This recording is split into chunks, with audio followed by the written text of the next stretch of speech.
Mike is a plant systematist and easily distracted Erica specialist with a serious case of Germanic language confusion.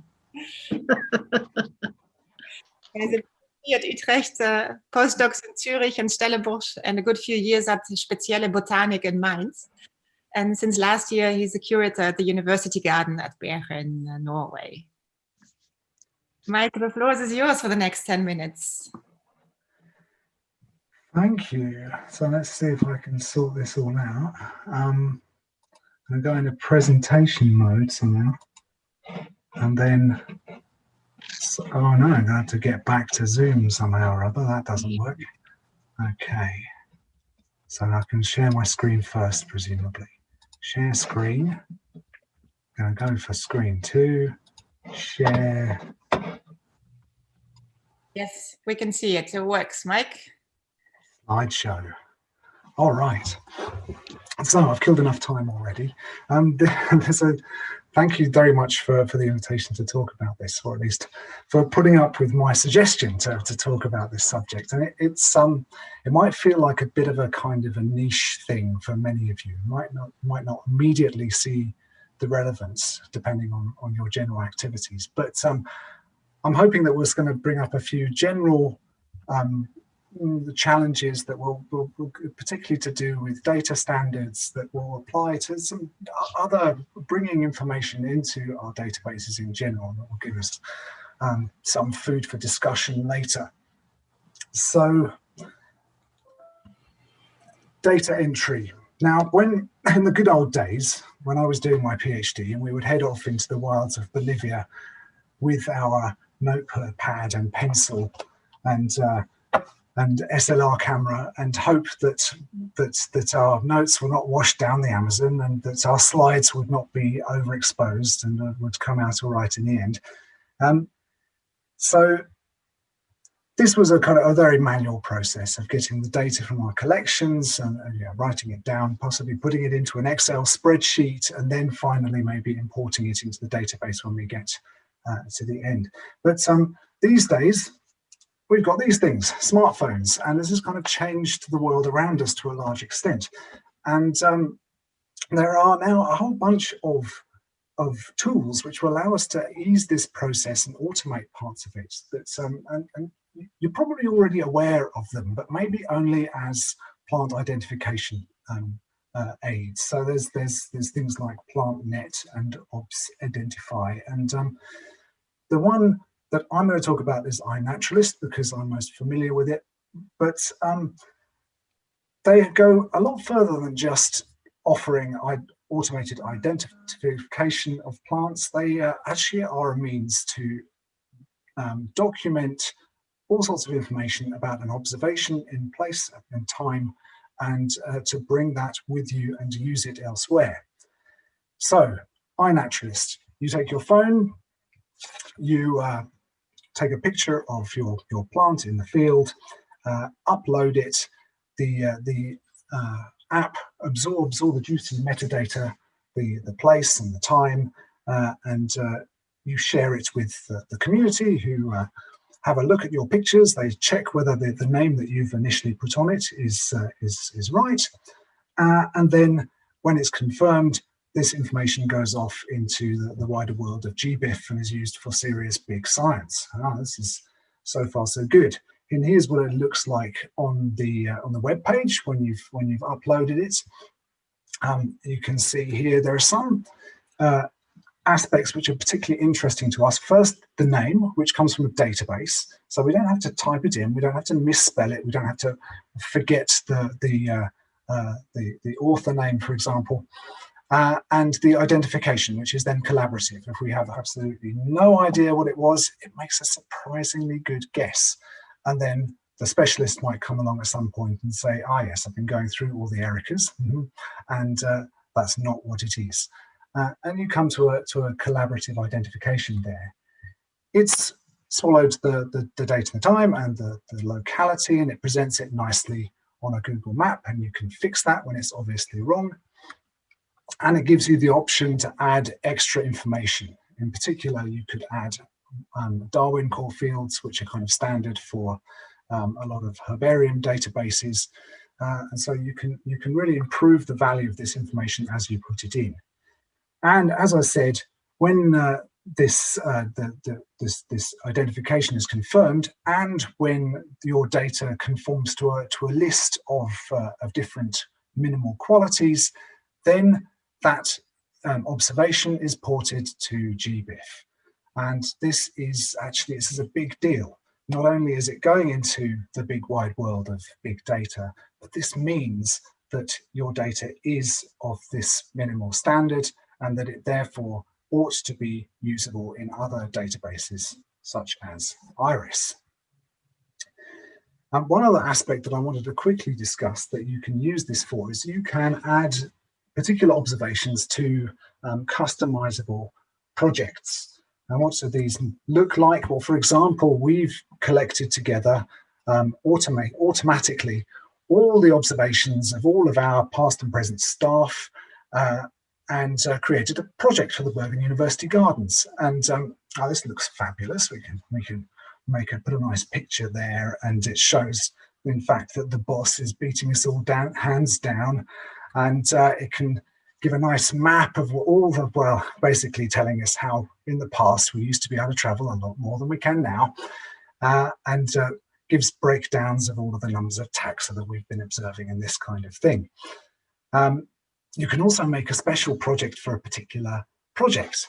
So like in this case, we've done one for a field trip that we made to Serbia, which is then summarizes all of the observations from there. But you can also do it for any other kind of project for research, for example. And we've made a special one, which is to collect together all of those observations which for us are collections. So these are things that will go then into our database for plants for the gardens, but also specimens for the herbarium and seeds for index seminum. And here is the crucial bit. All this information is going into the system. We want to get it out. Can we do that? Well, yes. Here's the export button on the right there. And it gives us all sorts of options for selecting what of all of the data is in there we want to send out. It's just a matter of ticking on all the boxes. And then we get a text export. This has been all joy so far. This is where the tricky bits start coming in. First, we get some trivial stuff, which anybody with a decent hand for computers are going to be able to deal with more or less immediately. The format isn't quite what we would want. So you might want to split up genera and species, for example. And then you have to manipulate it, and you can't avoid the damn spreadsheet in this case yet. There are some less trivial problems that are associated with this, and one of them is to do with the kind of community, citizen science, social aspects to iNaturalist, which has caused them to hide their taxonomy. Basically, they don't want iNaturalist to turn into a nasty shouting ground for taxonomists. And so there is a community developed classification under the hood. And there are various people as allocated as curators somehow or other, and are fixing this all up. And but they don't show it. You have to kind of follow a link, go through it first from the taxonomy details, and then finally it links you to the database, where the original name came from, and lo and behold, the author name for the taxon you're interested in. In the export, you don't get that. You get an iNaturalist code, which will probably lead you there, but otherwise you don't see the author name. And this is potentially a real problem. So I'm gonna, I should probably sort of describe what this problem could be. I mean, you can imagine it's fine if you've got a species where the name is completely unambiguous, right? So if this one particular combination has been described once and it always refers to this one plant and everyone agrees what it is. Now that's fine. But for example, if you've got a synonym where the same combination has been used with different authors, you can have valid names which have actually different plants but may be confused at that point. This is the point at which, having divorced the epithet from its author, you're in danger of importing the wrong plant into your database inadvertently. Mike, your time is up. I don't know how much more you... I'm down to my questions. So I see it was 10 rather than 15 minutes. I'm glad I spoke fast. So what I would like you to discuss in the breakout rooms. First, other people will have experience of different other applications that do similar things. And if they've got experience about this and see pros and cons of different platforms, it would be great to hear about this. The second is, if people are already convinced that this is a fantastic way to go, and whether there would be a call for import tools that will take the output from whichever of these programs and bring it directly into Iris, for example. This issue with the names, whether people have got protocols. I mean, this in particular, it applies to where you're importing a species that you've never had in your database and you need to bring in a new name. And this is the point at which you suddenly have to do all this homework. And and where the potential for error comes in. And this leads to the final question, which is, given that we're all currently kind of maintaining our own taxonomy databases, more or less for our collections, whether there would be a call then for a centrally organized taxonomy database that could speak to data import from different sources, not only then from iNaturalist, but from other sources, and remove at least some of the parallel work that we're doing and say thank you. Are you curious to know who is using iNaturalist or another platform? Can we do that post-it exercise before you go to the breakout rooms? Give me some sign. Mm-hmm. Okay, let's do the post-it exercise.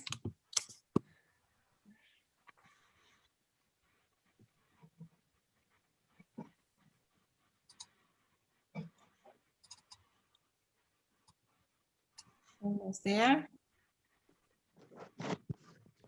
Okay, so everybody who does use the iNaturalist or something comparable, please take your post-it off. Yeah, 1, 2, 3, 4, 5, 6, 7, 8, 9, 10, 11, 12, 13, well, and more. Okay, so that's quite some of you. Great. Now, ready for the breakout room, I guess. So, welcome back, everybody. Well, we'll see if it worked for all of you, the Jamboards. I heard from Reino that there were some difficulties, but we'll see what you made up of it. Room 13 with Reino. Okay, I'm sorry. It's I was hoping I could blame somebody else than myself, but I saw that everybody else managed to run the Jamboards except me. So I will just have to do it from paper. So the first question: pros and cons of several platforms. So there were two remarks in our group. First one was some of us use PlantNet for cultivated plants. And another thing that occurred to me is that it seems that in different parts of the world there are different platforms more active, which are with a more or less active community. So it makes sense to first make a decision about first look at what kind of material you're looking at, and then choose the platform that is most suitable for it. So it actually makes a lot of sense to be able to handle several platforms and not choose for one. I think that's as well a conclusion of that. Second question was the demand for import tools from this type of information from platforms.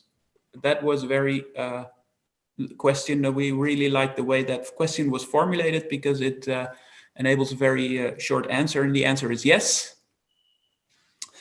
Third question is, do we need protocols for incorporating new names? And actually we didn't really understand what exactly was meant with that, so we skipped to the next question, number 4. Is there a need for a common taxonomic database? And on one hand, yes, it would be great if we could simply select a name rather than doing the taxonomical decision-making work ourselves based on manually based on several databases. And there are actually these kinds of database platforms doing that for us, like Catalog of Life. But on the other hand, there are a lot of errors as well in these kinds of lists. So not being in full control of your own taxonomical list feels a bit unstable, I suppose. So yeah, pros and cons. I think that's it. Thank you. Thank you very much, Reinoud. Rob, room number, what is it? Room 14. Hi. We've had some experience, and we were concerned about hardware issues, screens in the sunlight, batteries, hardware being stolen. These are all things that we've had experiences we've had with trying to fulfill this kind of work. But not in the last 15 minutes, hopefully. No, I mean it's been a while, but yeah, people are concerned about taking high-end bits of electronic kit into the field. No, sorry, I was distracted because I thought this was an introduction to why you couldn't do your discussion in the last 15 minutes. Hardware stolen, screen. No, no. This is yeah. Particularly, I had a researcher in Argentina who was sitting with a tablet. He'd collected 2 months worth of field data, sitting on the passenger seat of his Jeep, and 2 guys on motorbikes came up alongside the passenger seat, pulled a gun, and smashed a window, leant in and took his tablet, and we lost that data. So it does happen. We like the idea of the apps because they can grab the basics. They've got good cameras which will pick up a good photograph. That photograph is GPS recorded. You get the community buy-in for the identification, which is great. We were concerned about connectivity to mobile networks. As soon as you start getting out of the urban areas, the quality really drops off. And that seems to be a problem across the four countries we were from. In our little group, everybody thought it was unique to their own country until they started to say it out loud. Import tools, we'd be worried about the quality of the data. Coming straight into the database, we would like a staging area to be able to check it. The protocols for importing new names is incredibly problematic. We were given an example of how one plant differs in its accepted name between 2 different states within Australia. So how are we going to, if it's problematic between states, let alone countries, let alone research groups, it can be a real problem. The last thing, the need for a common taxonomy database, I thought was being addressed by the World Flora Online project, which is an ongoing project to produce a standardized checklist of plant taxa. So there we are, that's a quick run through of what we did.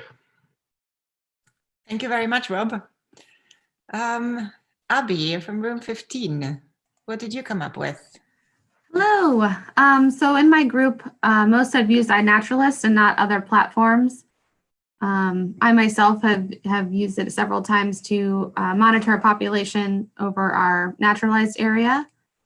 So, and also a lot of people use it for wildlife watching. So it's been a really easy tool to train others to use because it's so widely used for not just plants in our area. Demand for the import tool. Yes, very exciting. Nice, short, simple answer as well. And then, but we also talked about how we've had challenges with data import, and making sure that it's having that checkpoint was also something I think our group would agree with. And then protocols for new names, we all kind of discussed on, we have very limited specialized staff that kind of monitor and keep up with, or do their best to keep up with name changes.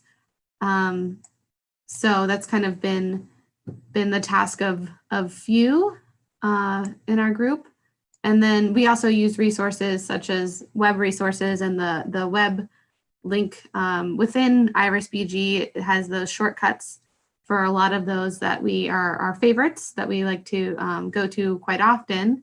And then for the need for a common taxonomy database, it's a similar answer, is kind of how we're already addressing that issue within our group. Thank you very much, Avi. Is there anyone else who would like to add something to this? Comments, ideas? I just kind of adding on to the common taxonomy database. I mean, obviously, that's it is a difficult one. In an ideal world, we would all like that. How we've in Cambridge, kind of what we're doing at the moment is kind of standardizing our taxonomy on Plants of the World Online. But obviously that, these different sources change over time. But what I've kind of become increasingly aware of is a lot more of these online databases like GBIF and Catalogue of Life and Plants of the World Online have got APIs built into them. I can see the kind of a lot of merit to be said in building in automated imports using these APIs, so we can just grab a name and select your source, your chosen source for that name, grab the name, then it imports a whole stack of data just to speed up, because importing and managing your plant data name data can be very time consuming. So I think there's an opportunity there for further development. Okay. Thank you very much, Pete. So, Mike, where are you? Here. Mike, I'm curious to hear from you how it was to hear these reactions and all the thoughts which came up in the breakout rooms. Yeah, this was very interesting and encouraging, I suppose. Apologies, of course, the children will now take this moment to start shouting in the background. Yeah, I don't know what to add. I mean, just to clarify, I suppose the database issue. I was certainly would be in favour personally of taking one of the existing solutions, which is doing the work, and certainly not to build one. And even importing individual names into a database selectively feels like a certain amount of work, and I can entirely see all of the reticence on the part of people with the local taxonomic difficulties with names which are problematic between areas. We have a particular issue, which is that we've got a gazillion different cultivars in our database which just don't feature in species level databases. Our folk have argued against that because they want to keep their own special information in our database. But it does demand that everyone attacks these problem issues independently, and that's such a lot of work and specialized work that needs to go in. And if we're repeating it endlessly, there must be a better solution. Thank you very much, Mike. On that word, there must be a better solution. Let's have a break. Let's have a 15 minutes break. Margherita, share the link first. We'll have a 15 minutes break, and after these 15 minutes, we start the last block, and that's the presentations of the developers. So from Composite and from Botanical Software. There will be limited time for questions then. So therefore, I want to invite you to post your questions on a Padlet, and I'm sharing the links to the Padlets. I already shared it, Margherita. The chat. Okay. There's one one for each. Okay. And they will try to answer them during the sessions or afterwards. So no guarantee that you get the answer immediately, but over time we'll get there. Yeah, so see you in 15 minutes.